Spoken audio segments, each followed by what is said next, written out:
नमस्कार प्रिय विद्यार्थियों, आज हम चर्चा करने जा रहे हैं शिक्षा और समाज या शिक्षा का सिद्धांत, शिक्षा के सामाजिक आधार या आधुनिक भारतीय समाज में शिक्षा या उदीयमान भारतीय समाज में शिक्षा, कई नामों से इस पेपर को जाना जाता है जिस पर हम चर्चा करने जा रहे हैं। इसमें एक महत्वपूर्ण टॉपिक है विद्यालय और शिक्षा। किस तरह से विद्यालय और शिक्षा एक दूसरे से जुड़े हुए हैं, किस तरह से विद्यालय शिक्षा को प्रभावित करता है और एक दूसरे के पूरक हैं दोनों। ठीक, इसी पर हम चर्चा करने जा रहे हैं। विद्यालय और शिक्षा, school and education. School and education, सबसे पहले हम इसके अर्थ की बात लेते हैं कि विद्यालय जो शब्द है वो दो शब्दों से मिलकर बना है। हिंदी का जो विद्यालय शब्द है, विद्याधन आलय, विद्याधन आलय, यानी कि विद्या आलय का अर्थ होता है घर। विद्या का घर, वह स्थान जहाँ शिक्षा प्राप्त करते हों बच्चे, जहाँ शिक्षा दी जाती हो, ज्ञान का प्रचार प्रसार जहाँ से शुरू होता है उसी को विद्यालय कहते हैं। विद्यालय को अंग्रेजी में स्कूल कहते हैं। विद्यालय जो शब्द है इसको अंग्रेजी में इसके लिए स्कूल शब्द का प्रयोग किया जाता है। और स्कूल शब्द जो है की उत्पत्ति, जो अंग्रेजी का स्कूल शब्द है, इसकी उत्पत्ति, स्कूल शब्द की उत्पत्ति ग्रीक भाषा के, अंग्रेजी का जो स्कूल शब्द है उसकी उत्पत्ति ग्रीक भाषा के स्कोला शब्द से हुई है। जो अंग्रेजी का स्कूल शब्द है इसकी उत्पत्ति ग्रीक भाषा के स्कोला शब्द से हुई है, जिसका अर्थ होता है अवकाश।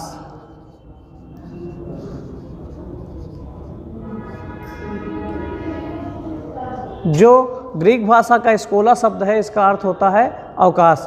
कितने संशय की बात, कितने इंटरेस्टिंग बात। विद्यालय की जब हम बात करते हैं तो हमारे सामने पठन पाठन औपचारिक शिक्षा का केंद्र की बात आती है, लेकिन उस विद्यालय शब्द की उत्पत्ति, स्कूल शब्द की उत्पत्ति स्कोला से हुई है, जिसका अर्थ होता है अवकाश। तो विद्यालय तो खुलने कब है काम, अवकाश की क्या यहाँ बात है, लेकिन अवकाश की बात यहाँ आती है।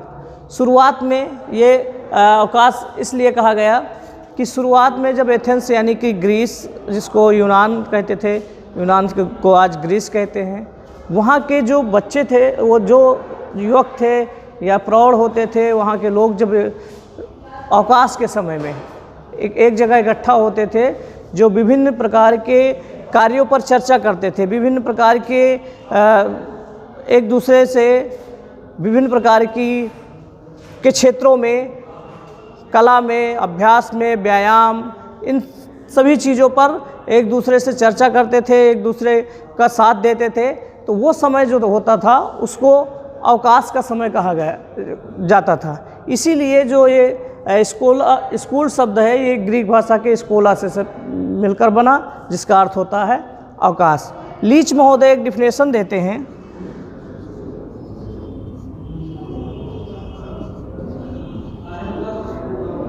लीच महोदय के अनुसार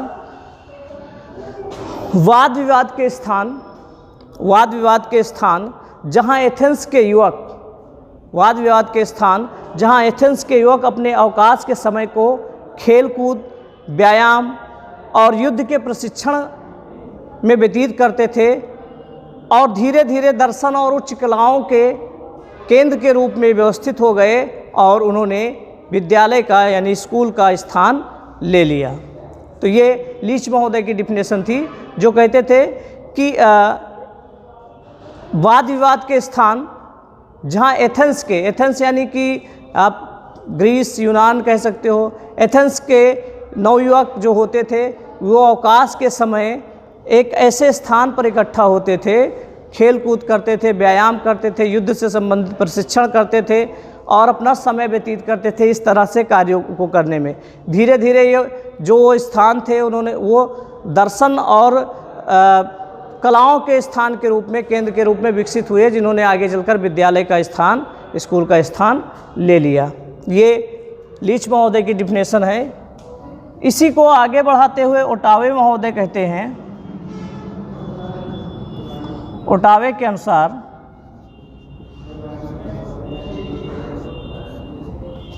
ओटावे महोदय कहते हैं कि विद्यालय समाज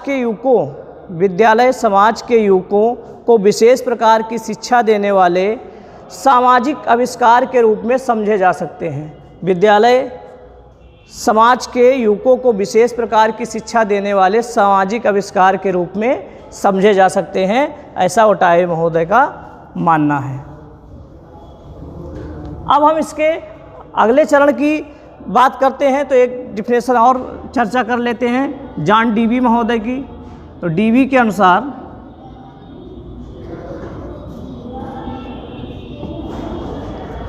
अनुसार विद्यालय एक ऐसा विशिष्ट पर्यावरण है जहां जीवन के निश्चित गुण और कुछ विशेष प्रकार की क्रियाओं और व्यवसायों की शिक्षा इस उद्देश्य से दी जाती है कि बालक का विकास वांछित दिशा में हो। ये डीवी महोदय का मानना है। क्या कहते हैं डीवी महोदय कि विद्यालय एक ऐसा विशिष्ट पर्यावरण है जहां जीवन के निश्चित गुण और कुछ विशेष प्रकार की क्रियाओं और व्यवसायों की शिक्षा इस उद्देश्य से दी जाती है कि बालक का विकास वांछित दिशा में हो। जिस दिशा में बालक अपना विकास करना चाहे उस दिशा में उसका विकास हो, और इस विकास को करने का काम विद्यालय करते हैं। जॉन डीवी महोदय एक और चीज़ कहते हैं कि विद्यालय जो है वो समाज का लघु रूप है।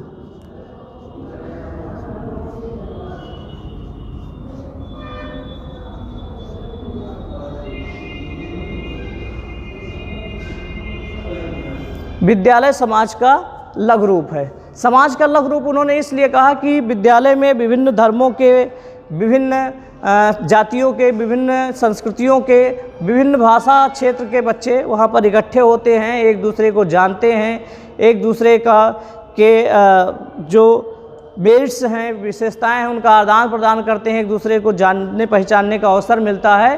तो इसलिए इसको समाज का लघु रूप कहा जाता है, क्योंकि विभिन्न क्षेत्रों से बच्चे आकर वहाँ पर इकट्ठे होते हैं। तो ये समाज का लघु रूप, ये क्वेश्चन एक बार आया भी है परीक्षाओं में, पूछा गया है पिछली बार कि विद्यालय समाज का लघु रूप है, ये कथन किसका है, ये किसने कहा था? तो जॉन डीवी महोदय ने इस कथन को कहा था।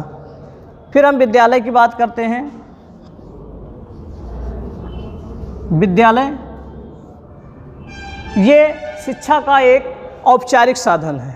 विद्यालय शिक्षा का प्रमुख औपचारिक साधन है। एक औपचारिक अभिकरण के अंतर्गत विद्यालय आता है। और विद्यालयों का निर्माण कोई भी समाज हो, विद्यालय का निर्माण इसलिए करता है कि वह समाज हो या राज्य हो, अपने यहाँ के बच्चों और युवकों की शिक्षा हेतु विद्यालय का निर्माण करता है। और इस शिक्षा का उद्देश्य पाठचर्या, शिक्षण विधियाँ और सभी चीज़ें पहले से निश्चित होती हैं। जो विद्यालय में दी जाने वाली शिक्षा होती है, इसके उद्देश्य, पाठचर्या, शिक्षण विधियाँ, शिक्षक, शिक्षार्थी, अनुशासन सभी पहले से निश्चित होते हैं। इस प्रकार विद्यालयी शिक्षा को औपचारिक शिक्षा कहा जाता है। हमने इससे पहले भी चर्चा की थी कि शिक्षा के 3 प्रमुख अभिकरण होते हैं, औपचारिक, अनौपचारिक और निरौपचारिक।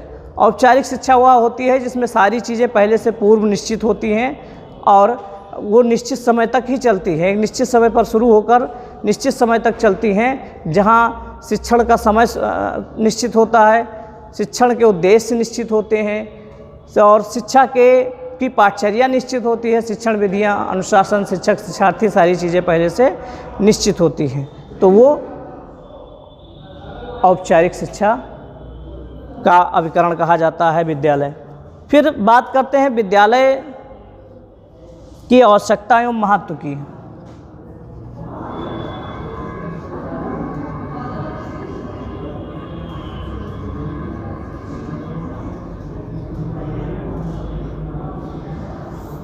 विद्यालय की आवश्यकता एवं महत्व, तो हम किसी किताबी पढ़ाई से पढ़ने से बेहतर हमारे आसपास बहुत सारे विद्यालय होते हैं, हम उसको खुद देखते हैं, क्या उनके काम होते हैं, क्यों उनकी आवश्यकता है, उनका महत्व क्या है हमारे जीवन में, हमारे समाज में विद्यालय का महत्व क्या है, ये हम अपने आप से निश्चित कर सकते हैं। लेकिन हम संक्षिप्त रूप में उसका,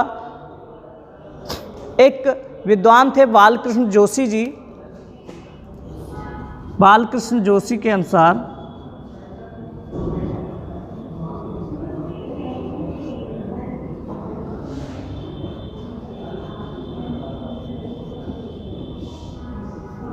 बालकृष्ण जोशी के अनुसार उन्होंने कहा था कि किसी भी राष्ट्र की प्रगति का निर्णय, किसी भी राष्ट्र की प्रगति का निर्णय विधानसभाओं, न्यायालयों और फैक्ट्रियों में नहीं होता है। किसी भी राष्ट्र की प्रगति का निर्णय विधानसभाओं, न्यायालयों और फैक्ट्रियों में नहीं होता है, बल्कि विद्यालयों में होता है। किसी भी राष्ट्र की प्रगति का निर्णय विधानसभाओं, न्यायालयों और जो उस देश की फैक्ट्रियां होती हैं उसमें निर्णय नहीं होता है। वो कहाँ होता है? वो विद्यालयों में होता है, कक्षाओं में होता है, क्योंकि यहीं से पढ़े हुए बच्चे आगे भविष्य में जाकर भविष्य के कर्णधार बनते हैं, देश के कर्णधार बनते हैं। तो ये विद्यालय की आवश्यकता के बारे में जोशी जी ने कहा कि किसी भी राष्ट्र की प्रगति का निर्णय विधानसभाओं, न्यायालयों और देश की फैक्ट्रियों में नहीं होता है, वरन कहाँ होता है? विद्यालयों में होता है, देश के विद्यालयों में होता है। ठीक। अब अगर बात की जाए इसके विशेषताओं और महत्व की, तो पहली विशेषता है, जो पहली आवश्यकता एवं महत्व है कि विशिष्ट वातावरण की व्यवस्था। विशिष्ट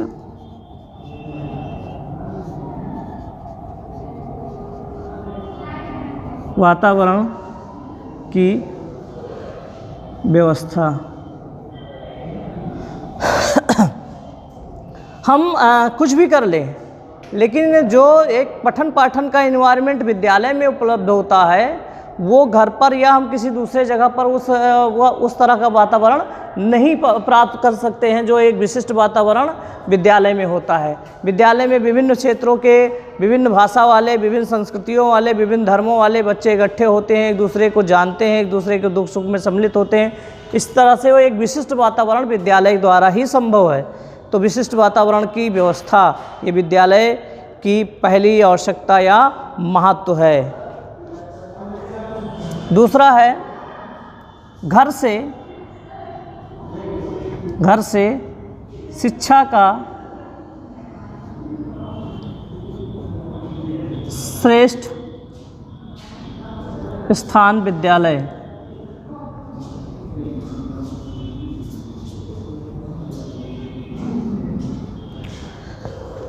जैसे ये कहा गया है कि घर जो होता है वो बालक की शिक्षा का प्रथम पाठशाला होता है, उसका परिवार, उसका घर। बालक की शिक्षा वहीं से शुरू होती है। लेकिन जब बालक की शिक्षा, जो घर की शिक्षा होती है, उसकी एक लिमिट होती है, उसका एक सीमित दायरा होता है।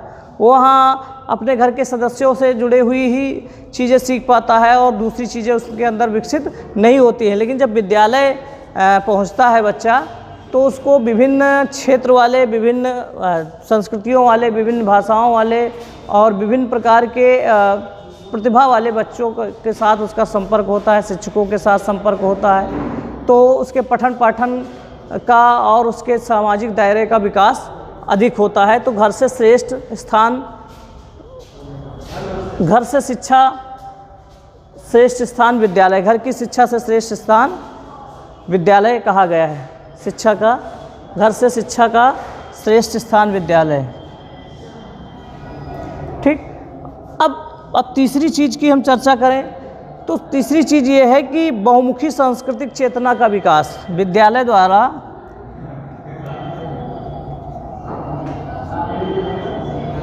बहुमुखी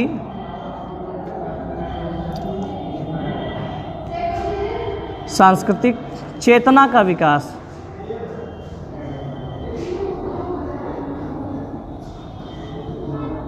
चेतना का विकास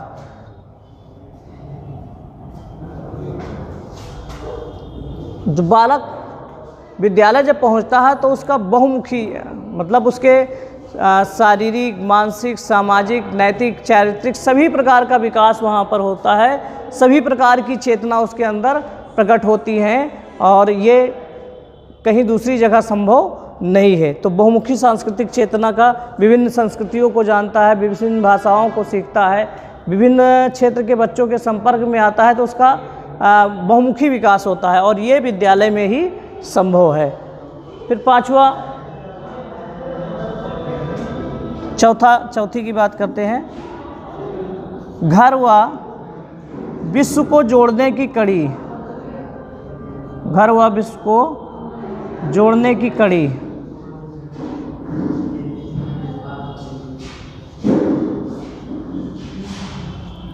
विद्यालय जो होता है वो घर और विश्व को जोड़ने का कार्य करता है।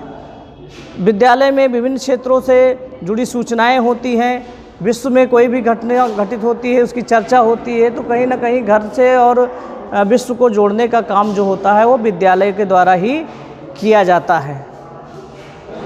फिर 5वां है शिक्षित नागरिकों का निर्माण। शिक्षित नागरिकों का निर्माण। शिक्षित नागरिकों का निर्माण।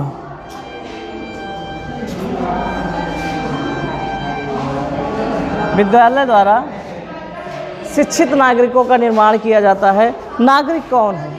नागरिक वो होते हैं जिनको अपने अधिकारों और कर्तव्यों का ज्ञान होता है, जो सही गलत का निर्णय करना जानते हैं, जो देश की विभिन्न हितों को ध्यान में रखकर, देश हित पहले होता है, पर जो निजी स्वार्थ होते हैं वो बाद में होते हैं। देश हित को पहली प्राथमिकता देते हैं और देश के संविधान को, देश के नियमों कानूनों का पालन करते हैं। अपने अधिकारों और कर्तव्यों का जिनको ज्ञान होता है, राष्ट्र प्रथम बाकी सब गौड़, ये सोच जिसके अंदर होती है वही नागरिक कहलाने के योग्य होते हैं। तो ऐसे नागरिकों, ऐसे शिक्षित और योग्य नागरिकों का निर्माण करना विद्यालय की एक आवश्यकता है और एक महत्व भी है। 6ठा है समाज का निरंतर विकास। समाज का निरंतर विकास।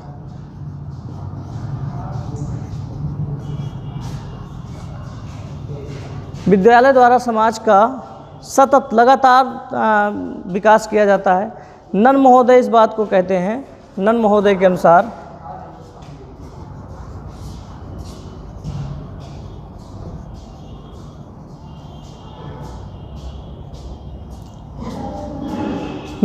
के अनुसार विद्यालय को समस्त संसार का नहीं अपितु समस्त मानव जाति का आदर्श लघु रूप होना चाहिए। विद्यालय को समस्त संसार का नहीं अपितु समस्त मानव जाति का आदर्श एवं लघु रूप होना चाहिए। तो ये नन महोदय का मानना है कि विद्यालय को समस्त संसार का नहीं अपितु समस्त मानव जाति का लघु एवं आदर्श रूप होना चाहिए। फिर 8वां है, सातवीं चीज़ है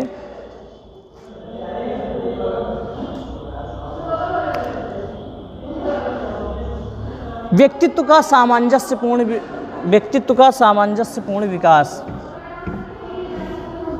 व्यक्तित्व का सामंजस्यपूर्ण विकास।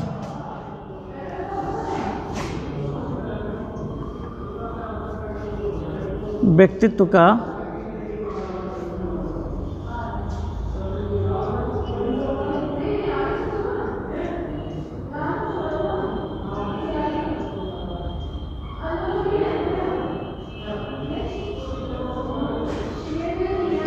सामंजस्यपूर्ण विकास। विद्यालय को चाहिए कि व्यक्तित्व, जिसको अंग्रेजी में पर्सनालिटी कहते हैं, व्यक्तित्व में हमारे सभी प्रकार के शारीरिक, मानसिक, नैतिक, चारित्रिक, सामाजिक सभी प्रकार के गुण निहित होते हैं। तो विद्यालय का ये भी आवश्यकता है या एक महत्व है कि वो व्यक्तित्व का सामंजस्य मतलब एक दूसरे ये नहीं कि किसी का ज़्यादा हो जाए, किसी लक्षण का ज़्यादा विकास हो जाए, किसी का हो ही नहीं।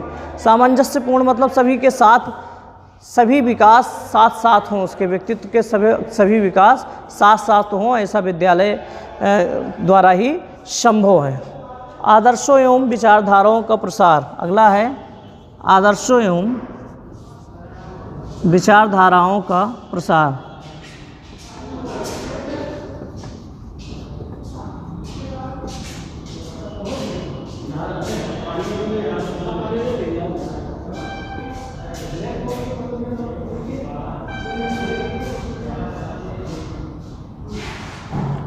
विद्यालय द्वारा जो हमारे आदर्श हैं और जो हमारे आदर्श हैं या किसी भी समाज के आदर्श हैं या हमारे और किसी समाज के विचारधाराएं हैं, उनका प्रचार प्रसार किया जाता है, उनसे लोगों को अवगत कराया जाता है, लोगों की पहचान उनसे कराई जाती है। जैसे हम कह सकते हैं प्रयोजनवाद, प्रकृतिवाद, यथार्थवाद, इसके द्वारा हमको विद्यालय में ही पता चलता है कि ये विचारधाराएं हैं, इनमें क्या अच्छाइयाँ हैं, क्या कमियाँ हैं। इस तरह से विद्यालय द्वारा आदर्शों एवं विचारधाराओं का प्रचार प्रसार किया जाता है।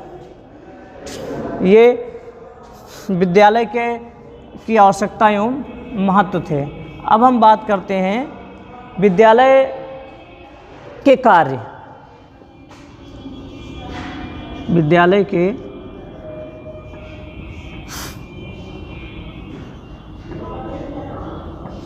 कार्य, विद्यालय के कार्यों की बात करते हैं कि विद्यालय के कार्य क्या हैं। तो कार्य वही होते हैं बालक का शारीरिक विकास,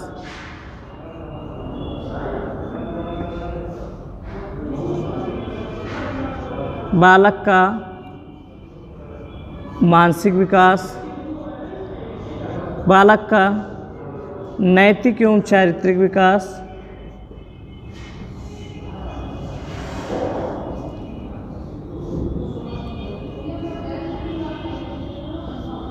नैतिक एवं चारित्रिक विकास, सामाजिक भावना का विकास,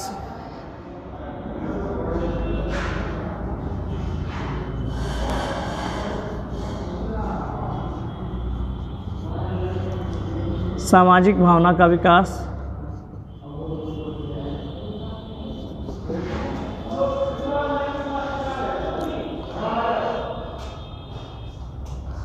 सामाजिक भावना का विकास, जैसे हमने पहले भी चर्चा की है, जॉन डीवी ने कहा है कि विद्यालय जो होता है समाज का लघु रूप होता है। तो समाज से जुड़ा होना चाहिए विद्यालय को, समाज की भावना उसके अंदर, विद्यालय के अंदर होनी चाहिए। नागरिकता के गुणों का विकास,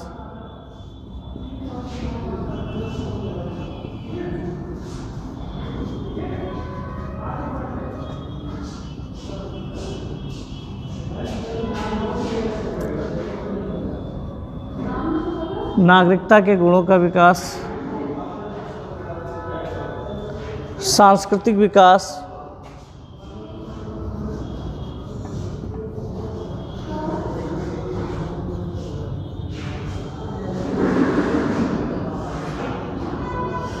और व्यावसायिक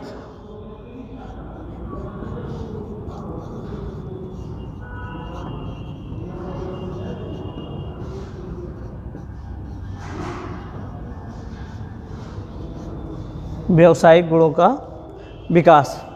ये शिक्षा के कार्य हैं। पहला कार्य क्या है? शिक्षा को सबसे विद्यालय के कार्य हैं। विद्यालय के कार्य, विद्यालय का पहला कार्य होना चाहिए बालक के का शारीरिक विकास करना, और फिर दूसरा कार्य होना चाहिए मानसिक विकास करना। उसके अंदर मानसिक शक्तियाँ जो हैं, ध्यान, धारणा, स्मृति, चिंतन, तर्क, इस तरह की जो मानसिक शक्तियाँ हैं उनका विकास किया जाए। फिर नैतिक और चारित्रिक उत्थान किया जाए, बच्चे के अंदर नैतिक गुणों का और चारित्रिक गुणों का विकास किया जाए विद्यालय द्वारा।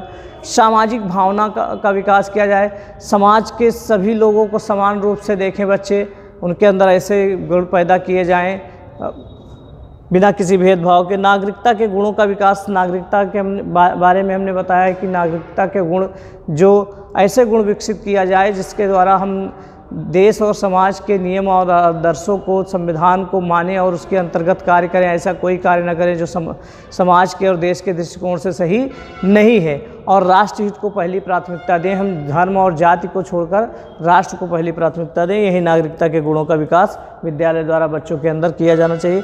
सांस्कृतिक गुणों का विकास विद्यालय द्वारा बच्चों को संस्कृति से, अपनी संस्कृति कल्चर से परिचित कराया जाना चाहिए तथा आगे आने वाली पीढ़ियों तक उसको पहुंचाया जाना चाहिए। व्यावसायिक एवं औद्योगिक गुणों का विकास विद्यालय द्वारा बच्चे के अंदर व्यावसायिक और औद्योगिक गुणों का विकास कर दिया जाए, जिससे वो वहाँ से निकलने के बाद, शिक्षा लेने के बाद आके जाके समाज में अपना जीविकोपार्जन कर सके, अपने परिवार का जीविकोपार्जन भरण पोषण कर सके तथा समाज में अपना सहयोग, समाज और राष्ट्र के उत्थान में अपना सहयोग दे सके। ऐसे गुणों का विकास शिक्षा द्वारा, ये शिक्षा के कार्य हैं, विकास शिक्षा द्वारा किए जाने चाहिए। ये विद्यालय के कार्य हैं। विद्यालय जो शिक्षा का एक औपचारिक साधन है। इसका एक संक्षिप्त सा परिचय था। वीडियो पसंद आया हो तो हमारे चैनल को सब्सक्राइब करिए, लाइक करिए और दूसरों को तक शेयर करिए। धन्यवाद।